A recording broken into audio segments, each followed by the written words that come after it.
So, in the winter, many people go down, and the library also doesn't have classes. So I felt that we should make this winter a little bit warmer by doing various activities, including classes. So I had time, a little bit of time, so I thought I will spend around 10 or 2 weeks, something like that, explaining this text. Shikshasamuchaya, Compendium of Precepts in verses. What we have here in this text is just the root text with a very short commentary, which I did many years back. And so both the English and Tibetan version is here. And the commentary to this text is this one, which in a way is not commentary in the sense of explaining each and every verse in a very detailed way, but it just gives the meaning by citing quotations from all kinds of sutras. So this is really, of course, all the works of Shantideva, they are amazing texts, and this particularly is a wonderful, precious text. And I had received this teaching from His Holiness several years before. And I have personal interest in some texts, maybe due to my karmic connection or whatever. Like Aryadeva's 400 verses, or all the works of Shantideva, things like that. So then this, if we just use the root text, it is not very lengthy. And I think it will be a great inspiration if we sit together and study this text. And I go to different places giving talks and teachings, but normally without using text, you see, because there's not much time. But I have always been encouraging, especially the Tibetan communities and those who organize such talks and teachings, that it's not just me, whoever is giving a talk, whatever you're organizing, make sure that you give at least 1 week or 2 weeks and choose a text. And let the teacher prepare the text with English, with the Tibetan, if possible, some annotations, explanations of the difficult texts. That way we can help the younger Tibetans to be familiar with some of these special texts. Not just a teacher is talking and giving a general explanation, that is also useful. But if you become familiar with some of the important texts, then you will get this idea, I read this text, precious text by Shantideva, who wrote this text in the 8th century, imagine. And then, because you are reading the verse by verse, you are reading the Tibetan, if I can speak in Tibetan, then I can teach better even. But then there are many Tibetan teachers, so that's why there are not many who can teach in English. So that's why I'm teaching in English. I would actually prefer teaching in Tibetan, so that I can explain each and every word by word, you see. So anyway, still you have access to this text, and the translation is there, so I'm sure you will be able to get some idea. Okay? So right in the beginning, we should all consider extremely fortunate to be able to have access to such precious text. That is the first condition. Don't take it for granted. Very fortunate to have this opportunity to sit here for a few days, listen to such precious text. Because we are here in this world for a very short time, not very long.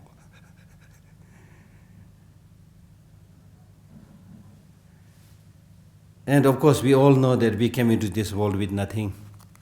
We brought nothing into this world. And finally, when we leave this world also, we can't take anything from this world. And in between, while we are alive also, unless you have the knowledge in the head and kindness in the heart, the other things you need, the material things you need, but they will become more or less, baggage. They are fish. They will all become more or less baggages, We have 2 more? No, nothing. Just sit down. So that's the thing, you see. At the end of the day, one thing that will definitely help you is your way of thinking. Whether you like it or not, your friends will fail you. your material accumulations will fail you. I mean, fail you in the sense that even in the case of your best friends, best relatives, they can help you to a limited extent, not beyond that. Then there are cases of bad friends, bad spouses, bad relations, which of course is just extra headache and no use at all. But even in the case of those good friends and relatives, they can help you to a limited extent. Your material accumulations can also help you to a limited extent, not beyond that. That's the first condition we need to know. So therefore we need to really ask this very pertinent question, and which is a question that I always ask, and I've asked this question in Goa when she was there also, when I gave a talk there just a few days back. So we need to ask this question, do I want happiness? I ask this question to many people, do you want happiness? And everybody says, yes, I want happiness. For how many days? Then they all start laughing. They all start laughing because gaining happiness is not just for a few days. Everybody knows if it is possible, we should get happiness at least for this life until you die. And if you're somebody with, more far-sightedness, then you will expect that peace and happiness for many lives to come, as we say in Buddhism. But at least we know I want this happiness for a longer time, for the whole life. And what kind of happiness? Superficial happiness or reliable, long-lasting happiness? Everybody will say reliable, long-lasting happiness. So that wish to have that reliable, long-lasting peace and happiness is not something that you understood based on the teaching of the Buddha. That longing for long-lasting peace and happiness was an inborn quality. Right from the birth you have this aspiration to have happiness and to have peace. And I always give the example that right after the birth of the child, the first thing that the child does is crying, not laughing or not smiling. If the first thing that the child does is crying, is laughing or smiling, then people will be surprised by saying, oh, maybe this child must be, a reincarnation or a ghost, which is very unusual. So the usual thing is, people cry. The first thing that we do after having, came into this world is crying. By crying, the child is not asking for a lengthy discourse on Buddhism. It's very short. The child is not asking for a long teaching on Buddhism. Do you think by crying, the child is asking for a lengthy discourse on Buddhism? No, definitely not. So the child is simply asking for somebody's genuine love and affection. So that is our given reality. So my point is that since right from the birth, as a part of our nature, we all came into this world wanting that long-lasting peace and happiness. So that is the thing that you need to remember all the time. That I want reliable, long-lasting peace and happiness. That you need to remember. Always you need to remember. Now if you want the reliable, long-lasting peace and happiness, how are you going to get that? As I already touched, are you going to get that reliable, long-lasting peace and happiness from your parents? So you need to think. Are you going to get it from your relatives and parents? Honestly speaking, no. Are you going to get that reliable, long-lasting peace and happiness from money, from accumulation of material resources? Again, no. A big no. Yes, I agree that we get some kind of peace, some kind of help and assistance from wealth and from relatives and friends, but we are talking about getting reliable, long-lasting peace, happiness. That you cannot get from material accumulations or from what is outside of you. Mark this point. You are not going to get that long-lasting peace and happiness from what is outside of you, including Buddha. If it is possible to get that long-lasting peace and happiness from what is outside of us, then the Buddha should have given that to us a long time back, because he is omniscient, he is almighty, he is compassionate, so he should have given it to us a long time back. But instead he said,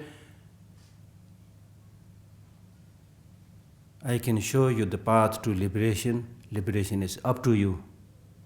I can only show you the path, and you need to practice. Unless you practice, you are not going to get that long-lasting peace and happiness.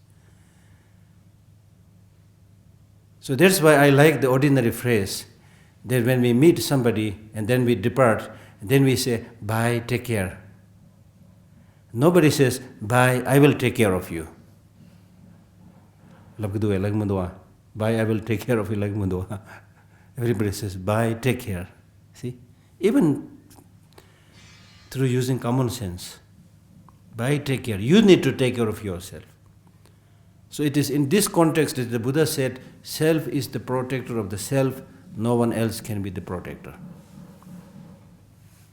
Likewise, self is the enemy of the self, no one else can be the enemy. We are very good in complaining about the wrongdoings of others. He did this to me, she did this to me, But we never think and realize how much problem we are creating upon ourselves because of our wrong ways of thinking, our wrong ways of life, wrong ways of action, and so forth. So self is the enemy of the self. So you are responsible. You need to take care of yourself. A Tibetan teacher says that there is nobody who will catch hold of your hand and throw you into heaven.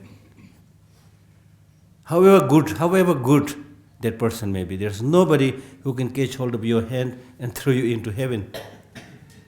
And likewise, there is nobody, however mean and bad, who can catch hold of your leg and throw you into hell. Even the Chinese leaders, they cannot catch hold of the legs of the Tibetans and throw us into hell. They can physically create a lot of problems, tortures, imprisonment, and so forth. But they cannot throw us into hell. So therefore, your happiness and your peace is in your hand. Do not cheat yourself. We feel let down when somebody cheats us. But how many times we have cheated ourselves? So what is taught in Buddhism is take care of yourself. You should be your own master. So in simple language, this whole Buddhist process of teaching is how to cultivate a positive way of thinking. How to be master of yourself. Because if you are able to cultivate a positive way of thinking, which means a way of thinking which is based on understanding the reality, understanding the law of nature, which is based on loving kindness, which is based on compassion, then wherever you go, you will be okay. If you understand the law of nature. Now here I am talking big, you see. When I say understanding the law of nature, I am talking big. A lot of things are there. That is why Buddha is talking about understanding shunyata, understanding impermanence, understanding suffering, and so forth. He is basically talking about understand the law of nature. If you understand the law of nature, you will fare well in your life. Whatever be the ups and downs in your life, you will fare well. Whatever be the fluctuations in your life, you will not be carried away by those fluctuations. You will always be happy. You see. If your way of thinking is not good, then sometimes you get some exciting news, you get so excited that you almost burst out. And sometimes you get bad news, you get so dejected that you start thinking that I'm the most unfortunate person in this world, which is not true, you see. So therefore, if you are somebody who has really understood the way things are, then this fluctuation in life, this turbulence in life, these agitations in life will not affect you. Or even if they affect you, they will affect you much less. Therefore, your life will be steady. That's what is being taught in Buddhism. How can you survive in the turbulence of life? The turbulences are created by negative emotions. The agitations are created by negative emotions. So in Buddhism, the one enemy that you need to fight is not the external enemy, but the enemy within oneself, the negative emotions. How to fight the negative emotions? To make a long story short, you have only one job to do if you want to undertake Buddhist practice. You have just one work to do. And that one work, that one job is to fight against these negative emotions. Because when these negative emotions like anger arises in you, it makes you weak. It makes you vulnerable. It makes you depressed. It creates loneliness, low self-esteem, depression, whatever we call, using the modern terms. All this is because of negative emotions. So therefore, during these few days when we are together, of course we'll read this text, but we need to do a little bit of our own homework and thinking that what is best for me in life. Of course you need this education, that education, this friend, that friend, all this, okay, all right. But the most important thing is your way of thinking. I call it national highway. You see, there should be you should be walking on the national highway. That means you should have, whatever you are doing, you should have a proper way of thinking. So that even though you go a little bit here and there, but you come back to the national highway. You're not completely carried away by the sidewalks. So that's very important. So it's not talking, when we talk about Buddhism, we are not talking about something that can never be achieved. Even when you talk about nirvana or enlightenment, to be honest, they are not easy, you see.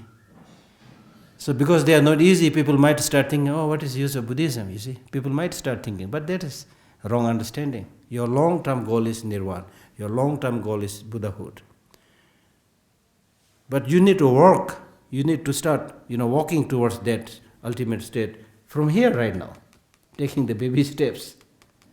And by taking those baby steps, by fighting against these negative emotions, you will be happier and happier right now. And I always encourage and tell people that if you change your way of thinking a little bit, you will be happier just today. And you need to learn to have that happiness right from today, not tomorrow. So that is what is being taught in Buddhism. And if you are able to transform yourself, transform your attitude and thinking, you will see something like magic and mystery. The real magic is not being able to fly in the space or open a third eye here. The real magic is if you are able to reduce the intensity of this negative emotion. That is magic, which is so difficult to do. But it is possible to do. So therefore you need to ask these questions. Okay, I want to be happy, not for a few days, but for a long time. I want that long-lasting peace and happiness. So what is it that obstructs getting that long-lasting peace and happiness? Negative emotions. What are the negative emotions?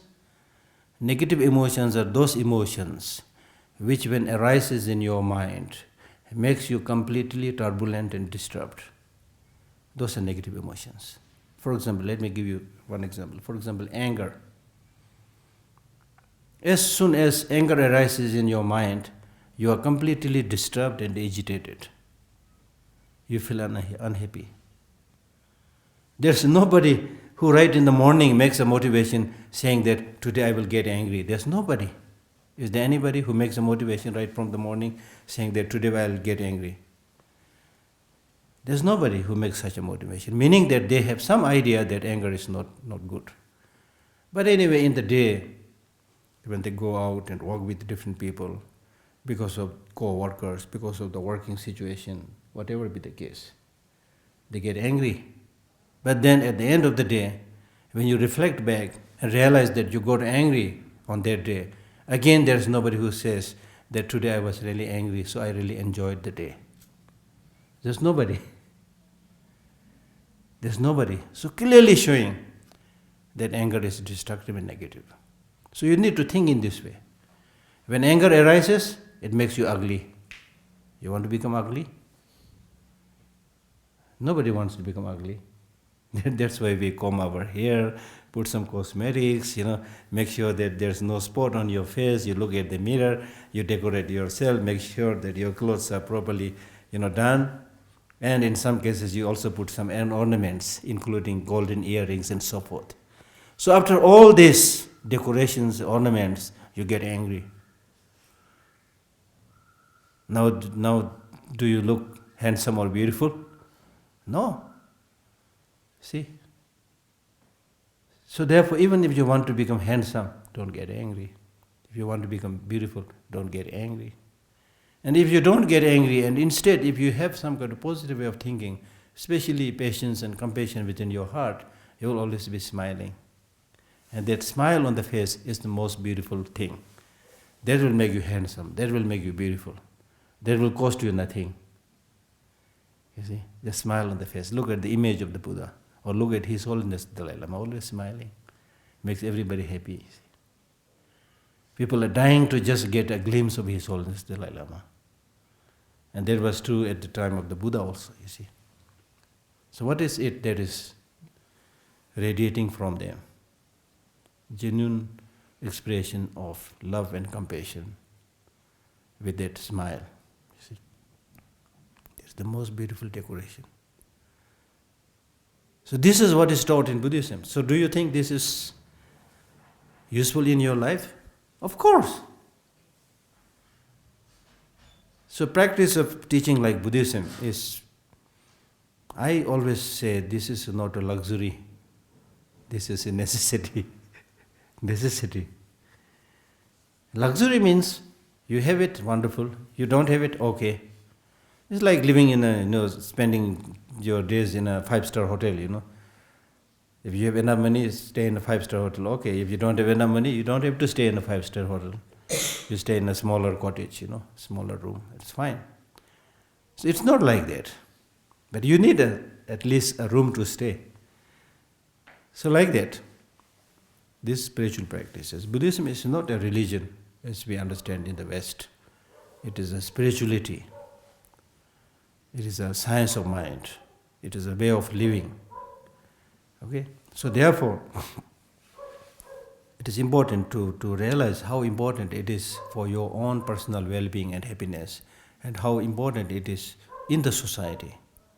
Because if we are able to cultivate such positive way of thinking, then the society there will be harmony in the society. There will be no corruption. There will be no exploitation, you see. So everywhere there will be, it is almost like creating nirvana right here on this place. You see. So it's very, very important. Extremely important. So therefore, right at the outset, we should all rejoice and be happy that we are able to spend this time to read this text. Okay? So I will try to explain this, and you read it carefully. Then in between, if you did not understand anything, you can ask me again. We'll also leave some time for question and answer, or even after the classes, if there are things to be asked, please ask me questions.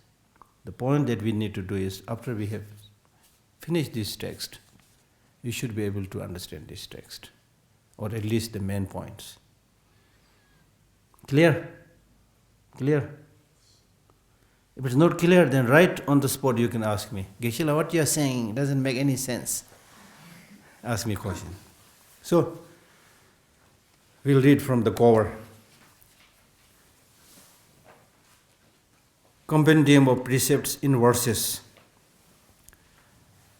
Compendium of Precepts in Verses. Compendium is collection. Collection of precepts. Precepts means those things that you should train in. So here precepts means precepts of the Bodhisattvas. Bodhisattvas. Bodhisattvas are those who have cultivated the mind to Buddhahood. Bodhisattvas are those who have cultivated bodhicitta. Bodhicitta, Changchu Sem, is a mind wishing to achieve enlightenment for the benefit of all sentient beings. Bodhicitta is a mind wishing to achieve enlightenment for the benefit of all sentient beings.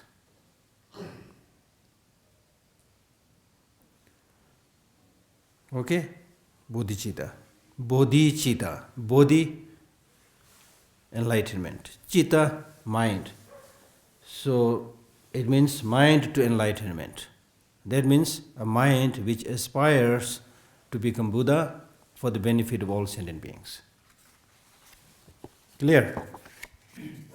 Compendium of Precepts and Verses. So in the Indian language, it's called shikshasamuchaya karika. Shiksha means precepts. Samuchaya, collection, compendium. This is a Sanskrit word. Shiksha means precepts. Lapa. Compendium means compendium. Samuchaya means compendium. Karika, verses. Homage to all Buddhas and Bodhisattvas. Homage to all Buddhas and Bodhisattvas. The Tibetan word for homage is chakselva. Chakselva. Chakselva. This Tibetan word chakselva is a combination of two words. Chak means to sweep. Just like we sweep the room. So chak means sweep. Salva means to seek. So chakselva means to sweep and seek. Which means just like we sweep the dust, similarly we should sweep the negative emotions within ourselves. We should cleanse ourselves of the negative emotions. You empty yourself of the negative emotions. And then it's not enough that you empty yourself of the negative emotions, but you should also seek the higher qualities of the enlightened beings. The higher qualities of body, speech and mind of enlightened beings. Chak Salva. Extremely wonderful. Chak Salva. So again you can clearly see the purpose of your undertaking such a teaching is to purify your negative emotions and to seek the higher qualities of body, speech and mind of the enlightened beings, of the Buddhas. Chak Salva. Paying homage or Chak Salva is an antidote to arrogance. Chak Salva, when we pay homage, we do like this. We bow down a little bit. That is antidote to arrogance. People who are arrogant, they'll go like this. They will not bow down, they'll go like this. Because they are arrogant, therefore they will never think about seeking good qualities from others. But when you pay homage, which means when you practice humility, then you make yourself receptive of higher qualities from others. So that's the advantage. So always be humble. And the Kadamba masters, they say, you should yourself see and look at the nature, whether the beautiful green grasses and the flowers and plants, whether they grow on the exposed top of a high mountain or down in the valley. They grow down in the valley. The beautiful green grasses, flowers, plants, they mostly grow down in the valley, in the lower places. Similarly, if you remain humble, practice humility, you can always receive knowledge from others. Even from the mouth of a child, you can receive knowledge if you open up. But instead, if you become arrogant, you will not be able to receive anything.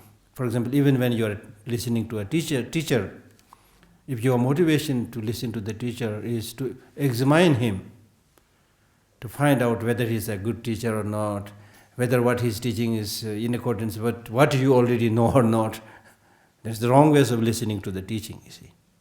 You should listen. There in Tibet, there is a story of a very famous senior teacher who goes to receive teaching from even junior lamas. And his attendant used to advise him, "You are such a great teacher. It is not befitting that you go to junior teachers to receive teaching." Then the senior lama, he said, no, don't say like this. You may be right, it may be true that I may not be hearing anything which I have not heard before, but I'm learning something which I have not learned before. That's the thing, you see. It's not enough that you have heard. The problem we have is we are hearing but we are not listening. We are hearing but not listening. We are looking but not seeing. That's the problem. That's the human tragedy. I can explain more about this later on. So that's the thing, you see. So therefore, paying respect to senior teachers, paying respect to your parents, paying respect to those with higher qualities, or even people who are senior in age, is extremely, extremely important. Because if you are a genuine practitioner of the Bodhisattva path, Then in the Bodhisattva path, it says that you should respect everybody. Even when you see somebody doing bad things, don't highlight the bad things that person is doing. It's none of your business. Even if you see a monk who may not be very good in his moral practices, or even if you see a lay person who is not doing properly, then we have this tendency to highlight, he is not good. Then you start writing about that person, saying bad things about this person. It's happening in our society. But in this text, you can read in this text, it clearly says, don't do that. It's none of your business. You cannot judge who is who. You cannot judge who is who. And honestly speaking, there's nobody who is not committing any mistake. Small mistakes here and there, everybody commits such a mistake. But if you keep on highlighting those mistakes, then you will never get an opportunity to appreciate the positive things that other people are doing.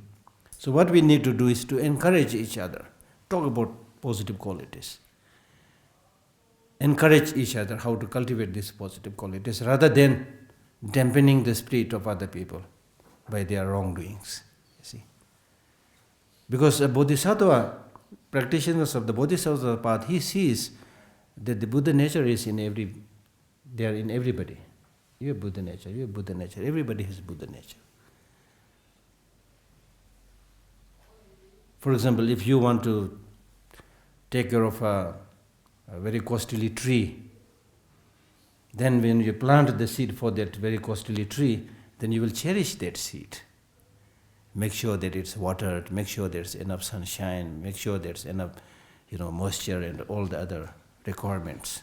Because you are already seeing in that seed the beautiful tree, the costly tree with flowers and so on. Similarly, the Bodhisattva sees the Buddha potential in each and every sentient being. So their responsibility is how to encourage them to let them flower that Buddha seed rather than destroy that Buddha seed.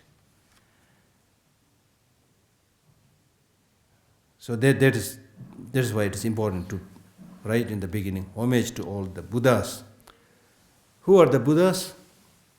Buddhas are those who are completely enlightened, who are omniscient, whose compassion is equal to everybody, who has removed all sufferings, all problems, all difficulties, all the negative emotions, the seeds of the negative emotions, the imprints of the negative emotions.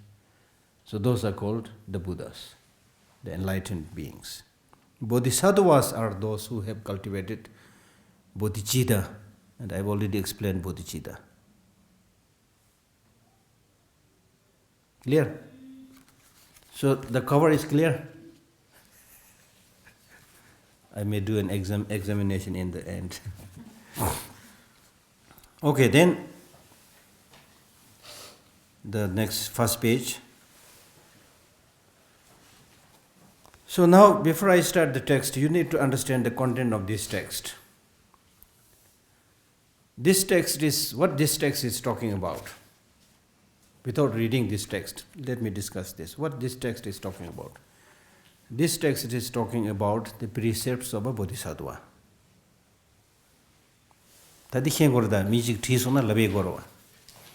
This text is talking about precepts of bodhisattva. So therefore it talks about how to cultivate bodhicitta and what to practice. Now in terms of practice, this text is particularly explained those precepts in a very convincing and nice way. Because the aim of a bodhisattva is how to use one's body for the benefit of others. Number one, how to use one's body to the benefit of others, in the service of others. Second, how to use one's wealth in the service of others. Third, how to use one's good deeds. Seed of virtuous practices means good deeds basically. So that's what is being taught in this text. How to use one's life, one's body, one's wealth, and one's good deeds in the service of others. So that is the main text. So now if your aim or your objective is to ensure that your life or body and your enjoyment or wealth and your good deeds, if you want to use all these three for the benefit of other sentient beings, then how would you do it? First of all, he talks about using these three things by first giving these three things. Giving your life or your body in the service of others, giving your wealth to the others, giving your good deeds to the others. The three are to be practiced. How will you practice these three? First, by giving these three. Now, in order to give something to others, you need to protect them. For example, if you are to use your life or body in the service of others, first of all, you need to make sure that you have a healthy life. You have a healthy life, even in the ordinary sense of the term, healthy life. But here, protecting primarily means making your life engage in constructive acts, not destructive acts. Letting your life cultivate positive emotions, not negative emotions. That is really protecting yourself. That's the best way of protecting yourself. So protecting is the second. Then enhancing it. Whatever practices you are doing, you should ensure that this becomes a uncontaminated practice. In a way, it is like purifying your good deeds. And then fourth, developing.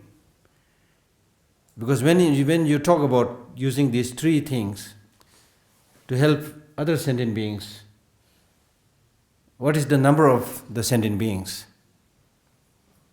2 million, 3 million, how many millions? Countless, so many. We are not talking just about human beings, but all sentient beings. There are so many sentient beings. So in order to benefit all these sentient beings, you need to develop the activities of your body, your wealth and your good deeds, so that you are able to help many of them. That's why you need to become a Buddha. Of course, people might think, why do we have to wait until we become a Buddha to benefit sentient beings? We can start helping right now. We might think like that. But yes, you can help, but right now you even do not know how to help. Your power is limited, your knowledge is limited, your compassion is limited. It's only by becoming a Buddha you will be able to understand what are the needs of other people. So accordingly, how you can help. Then Buddha has the clairvoyance. He is the power, he is the compassion, he is the wisdom. So that he is in a better position to help others. So therefore, this text is primarily talking about these three things: how to use your life or body and your wealth and your good deeds, and use these three things by giving them, by protecting them, by enhancing them, and by developing them. So this is called the twofold practice. 3 into 4, 12. 3 4 is 12. So that is what is taught in this practice. So we are done basically. How goes on clear? If somebody asks us, what is this LTWA, then LTWA means lapa, chanju simple lapa su du ruru so chayo.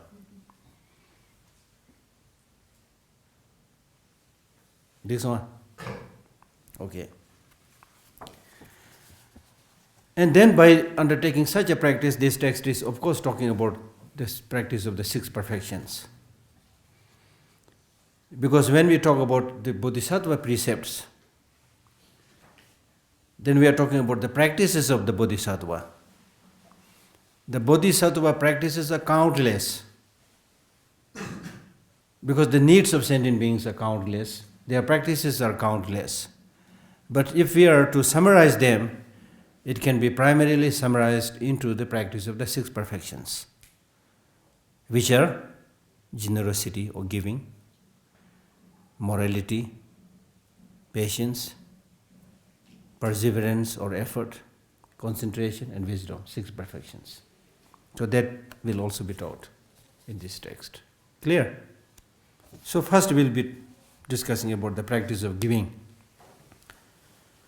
A great being would think, look at this word, a great being.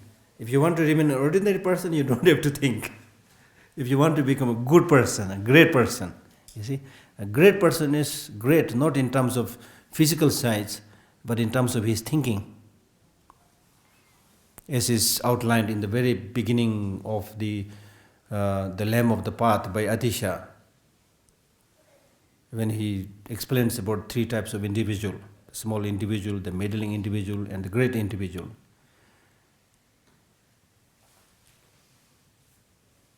He explains the great individual by saying that those people who, by understanding their own suffering, if they are able to perceive the sufferings of other sentient beings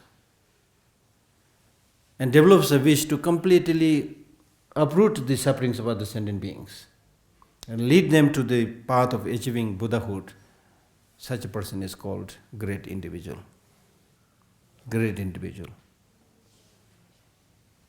Even if you think about this English word, mature, when we say this person is matured, especially the maturity in terms of your mind, then the maturity, even in English term, ordinary meaning, maturity means when your concern for other outweighs your concern for yourself. That's called maturity. You see? So if you're somebody who just thinks about oneself and completely ignores others, then that person is, in the right sense of the term, still not mature. Physically may be mature, but mentally not mature. Clear? So therefore, great being is somebody who is really matured in the sense of thinking about well-being of all other sentient beings. And that is the Mahayana path, that is the Bodhisattva path. And that's extremely, extremely important, not just for achieving Buddhahood, enlightenment, but in our daily life. Again, if we are living in a society where everybody cares about others and always thinks about others, how can I do this to help others? How can I do this so that I will be able to make many others happy? If you are able to live with that simple life, not only you will be able to help others, but you yourself will shine out. And you will have less disease, less fear, less suffering, less problem. Most of the problems, fears, weaknesses, physical suffering, mental illness, all this comes because of concentration on oneself alone. What will happen to me? What will happen to me? What shall I eat? Always thinking about oneself. Just thinking about oneself is not bad, but simply just think about oneself and completely ignore and forget others. That's the problem. So that narrow-mindedness in Buddhism is called self-cherishing attitude. That self-cherishing attitude is source of all the physical illnesses and mental sicknesses. Now it is scientifically proved. It is scientifically proved. Not in Buddhism it's there. Since Buddha gave the teaching, this is there. But now it is scientifically proved that those people who make a lot of self-references and who always talks about I, me and mine all the time, I, me and mine all the time, these people are more prone to illnesses, including heart attack.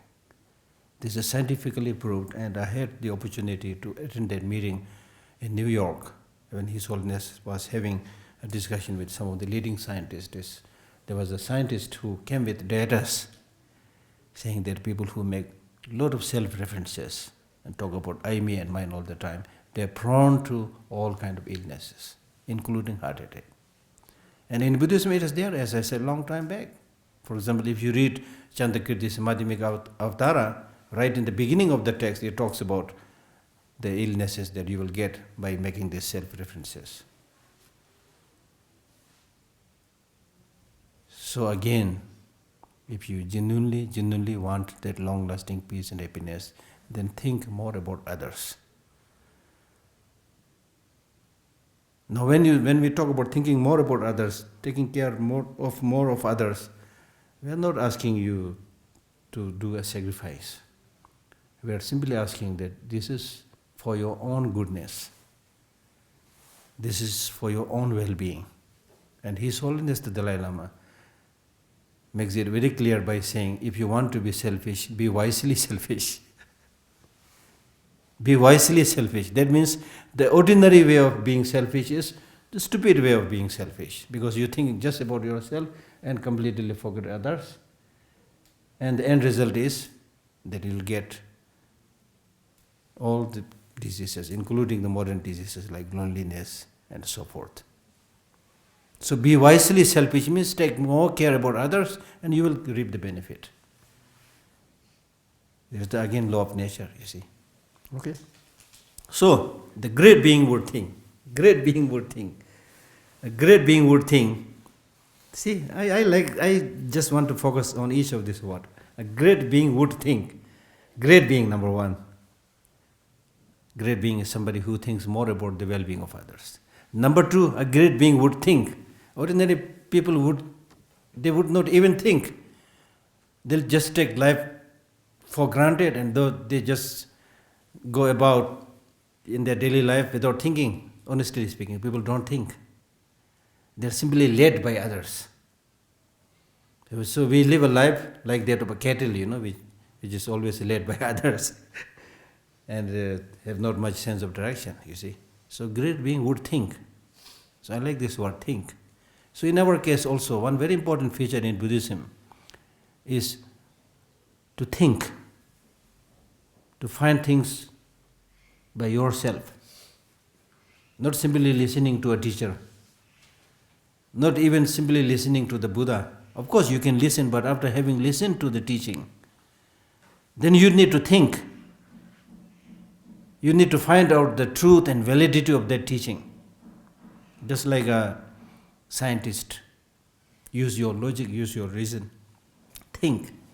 Then you will be able to find out what is good for you in the long run and what is good for the benefit of others. So a great being would think. What would they think? As oneself and also others dislike fear and suffering, what within you is so special that you protect yourself and not others. See? The purpose is the pig the jello law, Hemason and Alatina digger. Making of the Pugajanja Javan Solar, Kamanga choose a jail dealing in the pig, the Jokunjo, and he jammed degree. So as oneself and also, so what they think like this. As oneself and also others dislike fear and suffering, meaning that yourself and others are exactly same, that we do not want fear, we do not want suffering. So in that we are all same. Now since we are all same in this, why is it that you take care of yourself and not about others? What within you is so special that you protect yourself, you take care of yourself and not others? It's a very important question. We may not be very good in protecting ourselves, we may not be very good in taking care of ourselves, but at least we are trying our best to take care of ourselves. You make sure that you get good food, you make sure you're able to take rest, you make sure that you're able to sleep, you make sure that you're able to get some good friend. You try your best. It may be not the one that is best, or it may not be based on wisdom, but at least you're trying your best. The great Tibetan scholar Geshe Lhakdor, he says that the legless earthworm runs in search of peace. The eyeless ant runs in search of peace. In short, the whole human race is running a big race in search of peace. See, we're all running, doing something, especially in today's world. Everybody's running. Not only walking, but they use car, they use motor. Still, they are not able to catch up. So they fly. Now with the flying also, they are trying to reduce the time. They make sure that we are able to reach from this part of the world to that part of the world with the shortest amount of time. So we are all running, and everybody says, I'm very busy. Yes, sir, you are very busy. But that is not important. But the important thing is, what are you busy about? What are you busy about? And that, what are you busy about, nobody asks this question. So I have been provoking them to people, many places I've been saying, yes, you are busy, but what are you busy about? That's the thing. We need to find some time to pause and think, what are we busy about? What am I busy about? Is this running senseless or meaningful? You see? Again, if you sit down and think like this great being, you will find much of your running is nonsense. You're just wasting your time. Okay? So therefore, so anyway, you at least try your best to take care of yourself. Now if somebody asks you the question, for the last many years I saw you are very, very busy and you are taking much care about yourself. Why are you taking so much care about yourself? If I ask you the question, this question, what is your answer? What is your answer? If you ask this question, will you say, of course I have to take care of myself because I'm a very special person? Can you give an answer like this? No, because most of us are not very special, number one. Even in the case, if you are a very special person, still, even in that case, if you give that kind of answer, that's not a correct answer. So the correct answer is that I take care about myself because, not because you are a special person, not because you are a professor, not because you are a scientist. You take care of yourself because you want happiness, do not want suffering. That's the correct answer. I take care of myself because I want happiness, I do not want suffering. That's correct answer. Now, if that is the correct answer, then why don't you take care about others? Because they also want happiness, do not want suffering. So again, there will be a question. Since others also want happiness, do not want suffering like you, why is it that you take so much care about yourself? Again, the question remains unanswered. So the implication here is to say that because just like you, others also want happiness, do not want suffering, therefore it is not a good idea that you take care of yourself alone and forget the well-being of other sentient beings. Just as you take care of yourself, similarly you should take care of others also.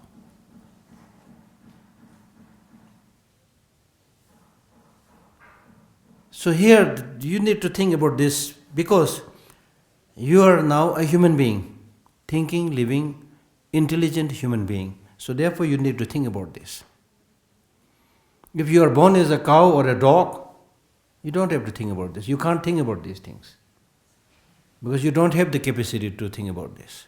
But you are not a cow, you are not a dog. You are a thinking, living, intelligent human being. So if you really want to prove your intelligence, which distinguishes you from other animals, then you need to ask these pertinent questions. Why do I take care about myself so much, forgetting the well-being of others? You have to need to ask these questions as somebody who has obtained this precious human life. Not just human life, but precious human life.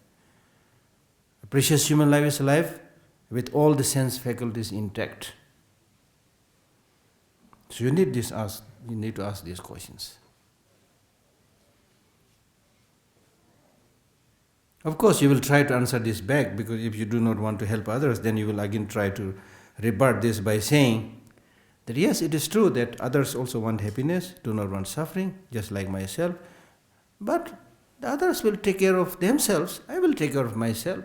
So it is not my business to take care of others. I'll take care of myself alone. You will come up with that kind of answer. So there, the text is like this one, and Shantideva's Bodhicharya Avtara and many Bodhisattva, texts, they say that you come with such an answer because you do not see the connection and relation with others. So it's not enough to say that they will take care of themselves, I will take care of myself, almost in an unrelated way. Because the fact is that you're all closely connected. You are very much connected to the others.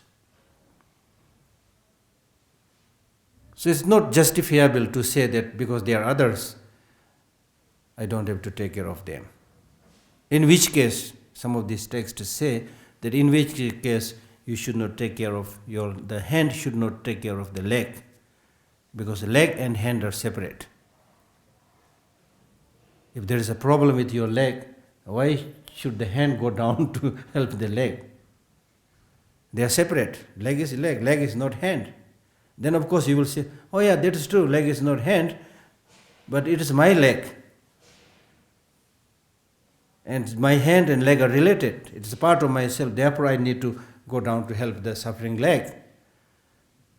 So in this case, the Bodhisattvas say exactly like that. The other sentient beings, if you are able to think properly, know properly, other sentient beings are also in a way part of yourself. This whole world is part of yourself. The sentient beings living within yourself is a part of yourself. You are directly, indirectly related to them. Your well-being, the food you eat, the clothes you wear, come through the service and help of many other people, which you may know or may not know. So therefore you need to take care of all of them. It's for your own benefit and well-being, number one. Number two, the more you think about others, your mind expands. You are able to develop a wider holistic perspective.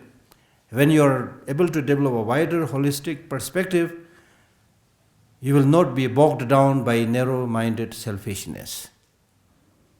Therefore, again, you will be freer, you see.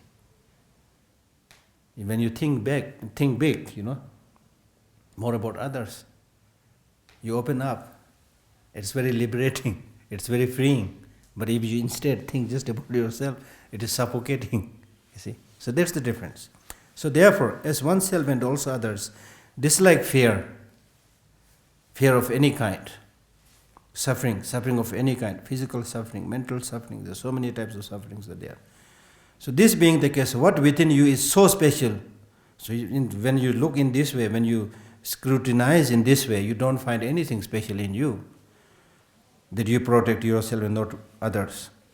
So one must therefore cultivate a mind. Now having understood that there is nothing special in you, that you take care of yourself and forget others, one must therefore cultivate a mind which desires to eliminate their suffering and achieve happiness and their happiness, just as you would do in your own case. Because all sentient beings are similar to you in wanting happiness and in not wanting suffering, and also in that we are all interdependent. So that's the fact. We are all interrelated, interconnected. Clear this verse, meaning of this verse clear?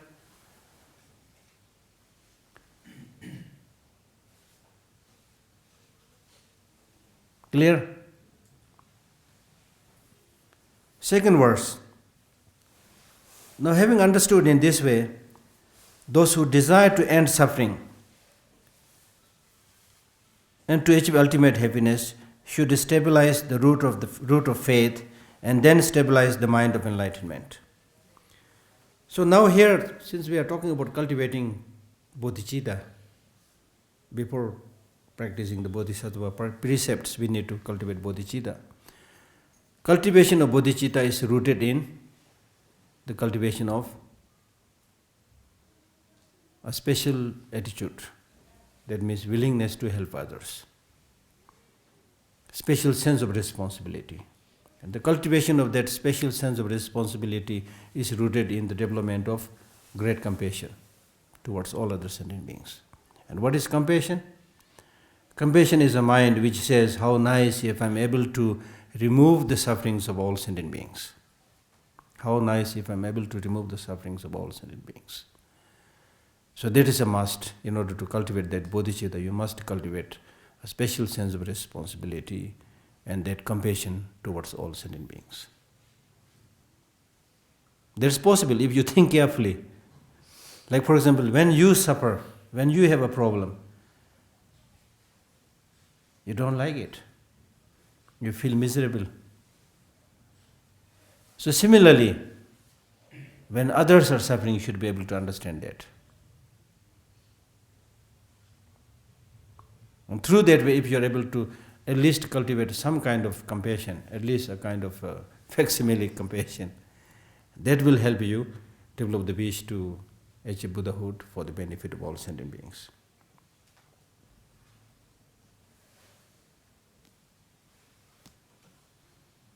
Any questions?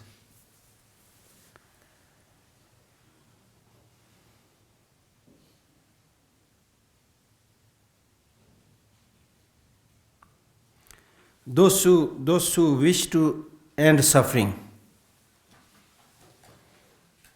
In the beginning I said we all want happiness, and as far as happiness is concerned, we want the best, the maximum happiness, the most reliable happiness. Similarly, in the case of experiencing of suffering, we do not want any suffering.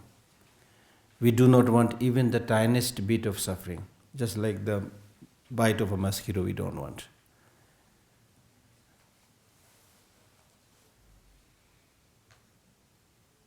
But the problem with us is that although we want happiness, we never think about cultivating the causes for that long-lasting peace and happiness.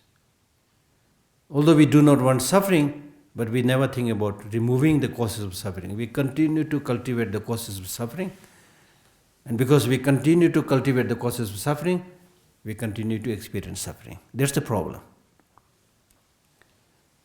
So in the case of the Buddha, he was a very intelligent, great being. So the difference, between Buddha and us is when Buddha, at his own time, in North India,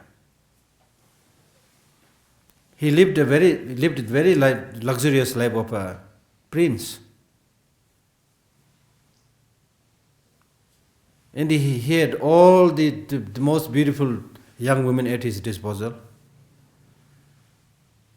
all kinds of wealth at his disposal. And some of the books, they explain that he has one, bathing pond here with yellow flowers, another pond with red flowers. He has his winter palace, his summer palace, and so many things are there. But right from the childhood, he was observant. What's happening around? He lived in a place where there are a lot of farming, farmers are there, farming is going on. And the farmers, how much success they get in their farming is very much dependent on the monsoon. So if there is no proper monsoon, there is a failure of crop and so forth. He was seeing all this. In this year, he saw all these changes of season, sufferings of people, doing the same thing. Next year also, more or less the same thing, suffering again, you see. Even this word, samsara, cycle of existence, probably come from that, what he observed in those days. Cycle of life, you see, in 1 year, next year, more or less doing the same stupid thing and experiencing the same suffering, you see. So he saw all this. And he said, how come that people keep on suffering the same thing, doing the same thing? And he observed two things, that people really wanted happiness, if possible the best happiness. And people do not want suffering, if possible not even the tiniest suffering. He saw that that is the innate urge of everybody. Then the next question he asked was, is it possible to get that happiness? Is there a cause for happiness? Is it possible to remove suffering? Is there a cause for suffering? So that is called Four Noble Truth. Happiness and its cause, suffering and its cause. That's called Four Noble Truth. In simple language. He saw suffering, and he also saw there is a cause. He saw happiness, people looking for happiness. Happiness also has a cause. So what he then encouraged people to do is, since you do not want suffering, suffering has a cause, so identify and recognize the causes of suffering and stop them. Don't cultivate them. What are the causes of suffering? Negative emotions, anger, jealousy, hatred. Now we all know about this. We do not want suffering, but how many times we get angry? We are not practicing. That's why we continuously suffer. That's the problem. These negative emotions are very strongly entrenched within ourselves. It's very difficult to let them go. And especially if that negative emotions belongs to you, not to others, Then you tend to justify it. It's my anger, so it should be justified. I have a right to anger. There's the tendency, see. So how are you going to reduce your suffering, you see? So similarly, we all say, I want the best happiness, the most long-lasting peace and happiness. But have we cultivated the causes for peace and happiness? No. We have no time to cultivate causes for peace and happiness. We are completely distracted, sidetracked by the superficial glamours of this life, especially in today's world. You are so distracted by the shiny gadgets, by the advertisements. Hardly anybody is thinking, to be honest. We are completely led by the nose, by this business people, the commercial people. They do all this kind of advertisement. Everybody thinks, oh, I should have this, I should have that. And we go after the five senses. Something beautiful you need to see, oh, I should have that. Something nice to, to hear, go after that. Something tasty to taste, go after that. And something soft to touch, go after that.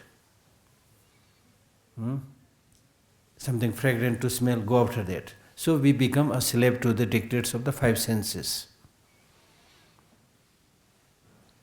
Where is the mind? Which is your boss. Where is your boss? Your mind is completely neglected. Mind is not functioning. Even if it is functioning as a slave to the dictates of the five senses. The eye says, I want to see this. Mind says, okay, see.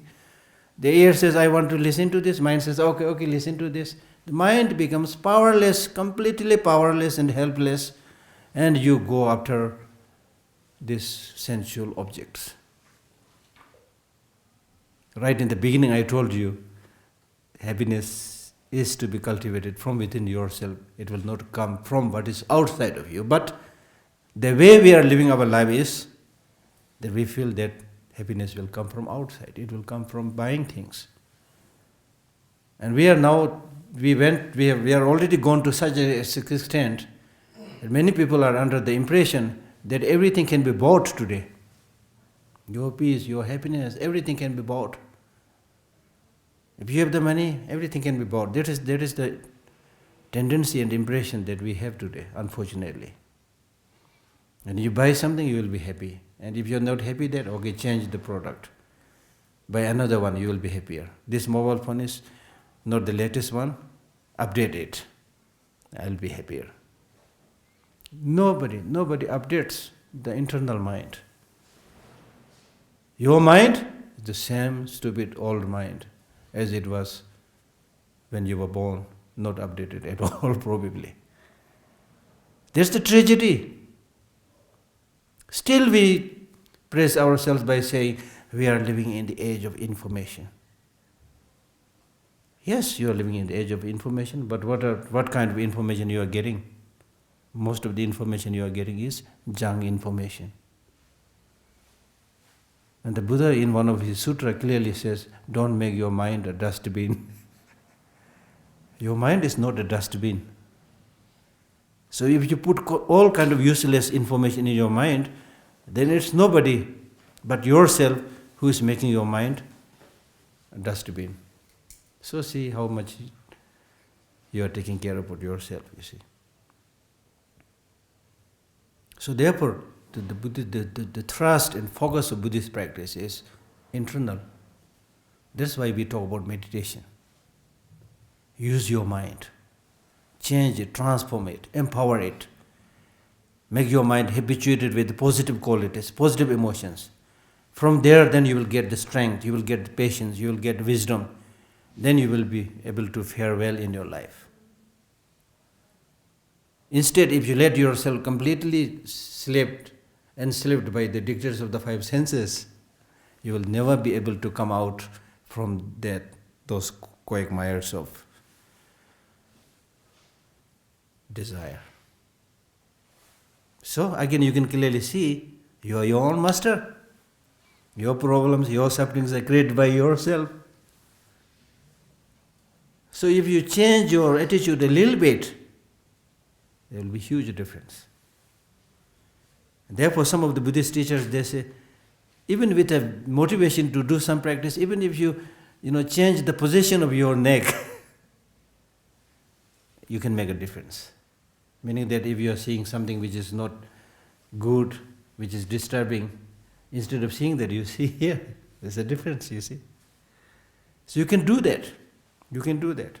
So therefore, in order to undertake these practices, you should be able to see the benefit, usefulness of such a practice, number one. And number two, you can do it if you make an effort. So right from today, you have to make that effort to become better.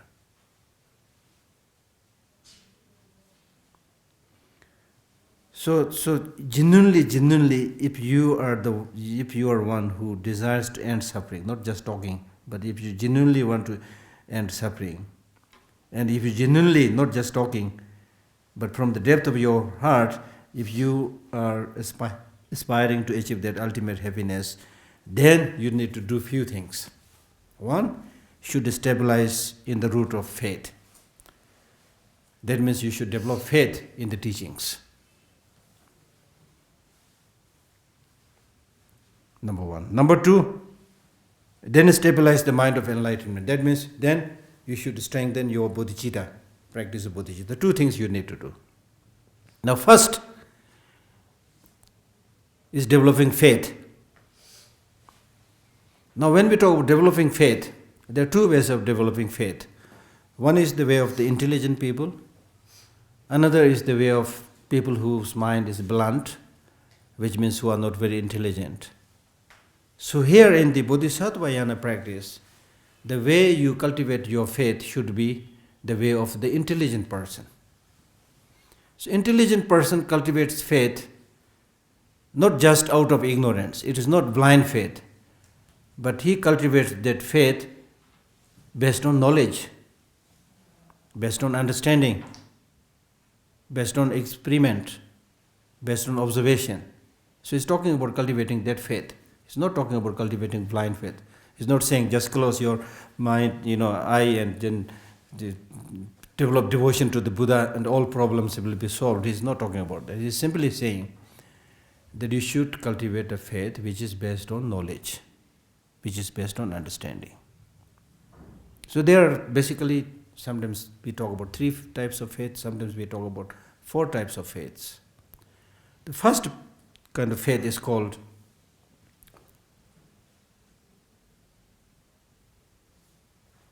clarifying faith, something like clarifying faith. So clarifying faith here means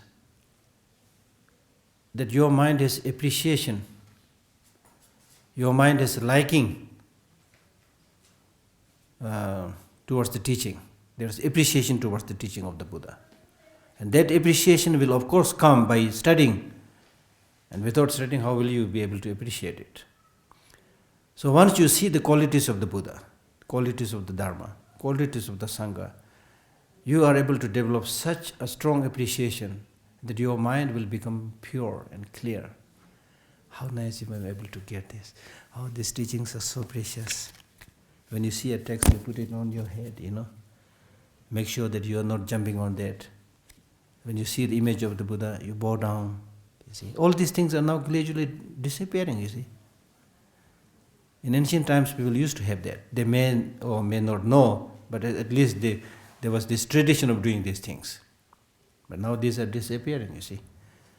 So therefore, by studying, you should really be able to, this is really the source of ultimate peace and happiness for all sentient beings.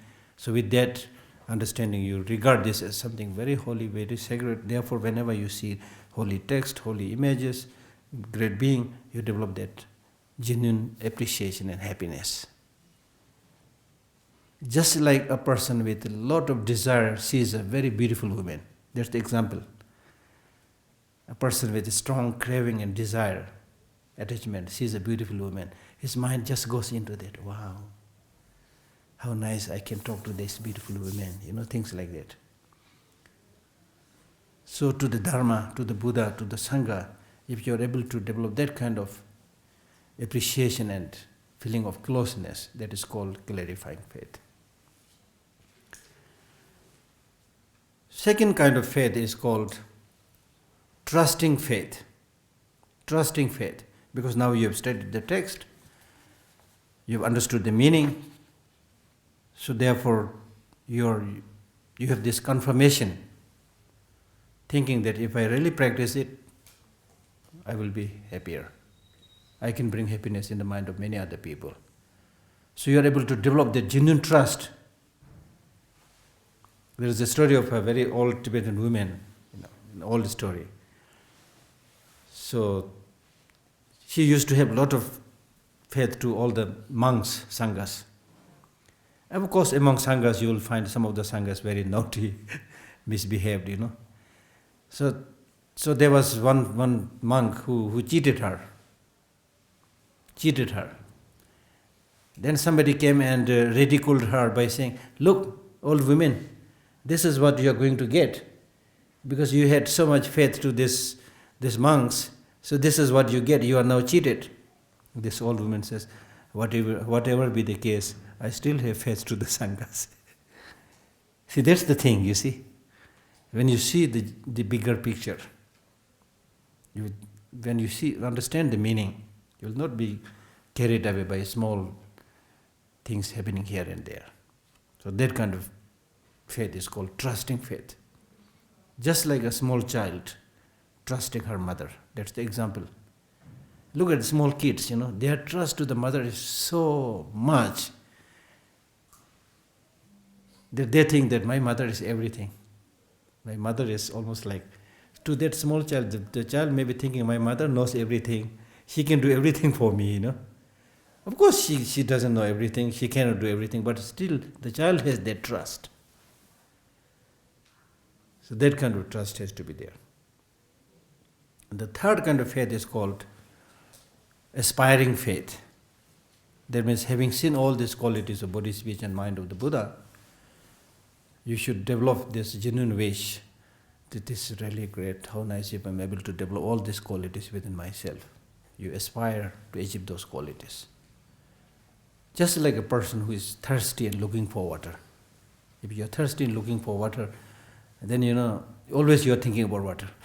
Oh, I'm so thirsty, from where I can get some water, from where I can get some, drink. You will be constantly thinking about that because you're tormented inside by that thirst. So you should have that kind of thirst towards the actualization of the qualities of the body, speech and mind of enlightened beings. And the fourth is called unchanging faith. That means once you have developed all these realizations, then whatever may come in your life, your faith will be static and unchanging. Because your faith is now cultivated in understanding and knowledge, not on hearsay, not on the fact because somebody says this or somebody says this. Whatever other people say, you will not be carried away by this. So that kind of faith is very important. Otherwise, today you listen to the Buddhist teaching, you say, oh, this is so good, I'll follow this. Tomorrow you listen to someone, yes, this is very good. So you have no idea where you are going, you see. I mean, in a very ordinary parlance, it's okay, you develop respect to each and every religion, but if you want to do a committed practice, then it's important that you should have knowledge based on understanding, faith based on understanding and knowledge, so that you will not be taken here and there easily by other people. So that kind of faith must be cultivated. Any question? One or two questions? We have 5 minutes.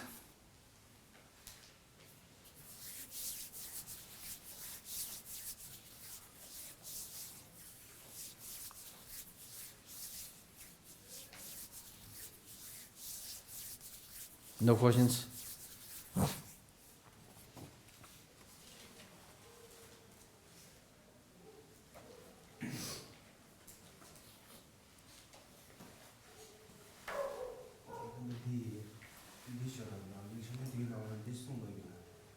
The causes of suffering are the few measurable. The causes of suffering are more than the causes of happiness are very few measurable.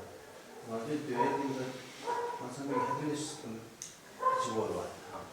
Putting on the happiness do the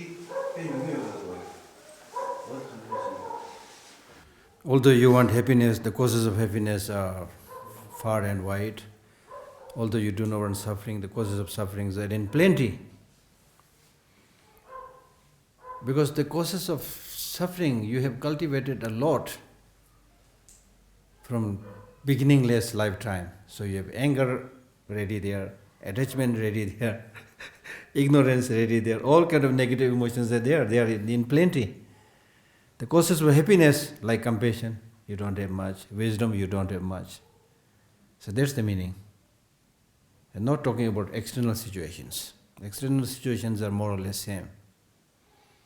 But we are talking primarily about the internal situations. If you look at the internal situations, then the fact is that it is easier to get habituated with the negative ways of things. It is more difficult to do the right thing. Therefore, not many people get habituated with the positive things.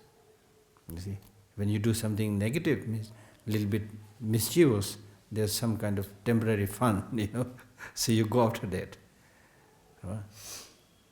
So there's the thing. Yeah.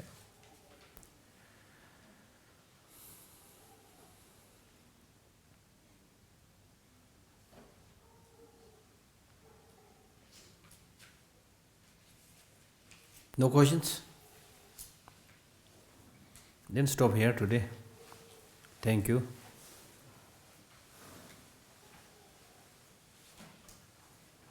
We dedicate all the virtues that we earned for long life of His Holiness the Dalai Lama and other great teachers, and for the flourishment of Buddha's teaching and well-being of all sentient beings.